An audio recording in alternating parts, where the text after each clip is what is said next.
police had to be called on today to rescue two alleged homosexuals from an irate crowd which claimed the men were engaging in an illegal activity in a house in Central Village, St. Catherine. As Damon Phillips tells us, prior to the police's arrival, one of the accused men was attacked by other occupants of the very house he was staying. Crowds gathered, among them a baby in hand and a pregnant woman. All eyes were fixed on this house where two alleged homosexuals were seeking cover from an increasingly angry crowd. The cops had their hands full as the crowds pressed. We need the fish to come out of the house because the police can't save him. You understand? We're not in our cabinet. No. Officers knew that controlling the situation was critical in protecting the lives of the gay men inside.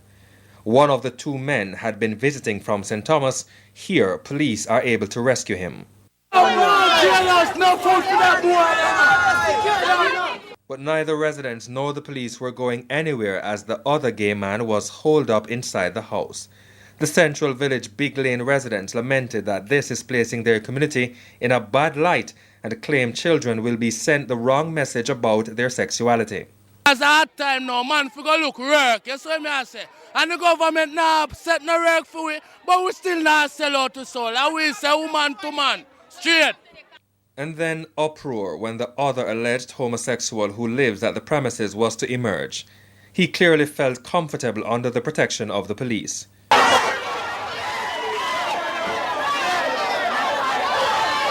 But how do residents know for sure that these men are homosexuals?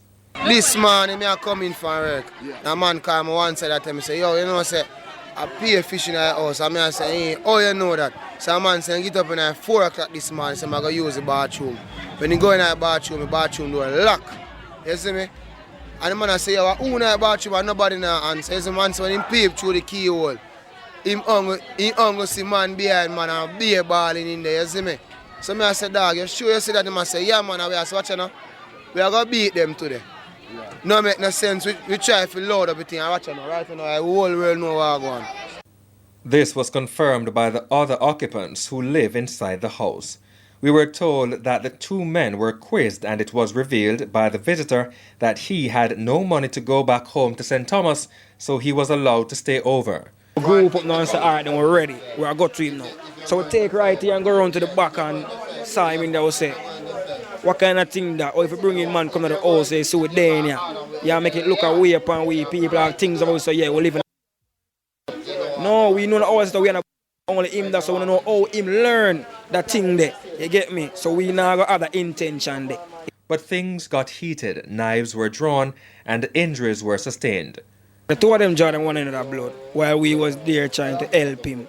But at the time, he was in the front, he's big and fat, so he might try to block the whole away. So you don't want him anything, I just the next guy want.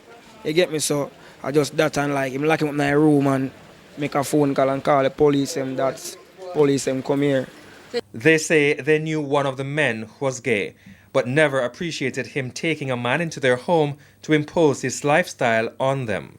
Damon Phillips, CVM News.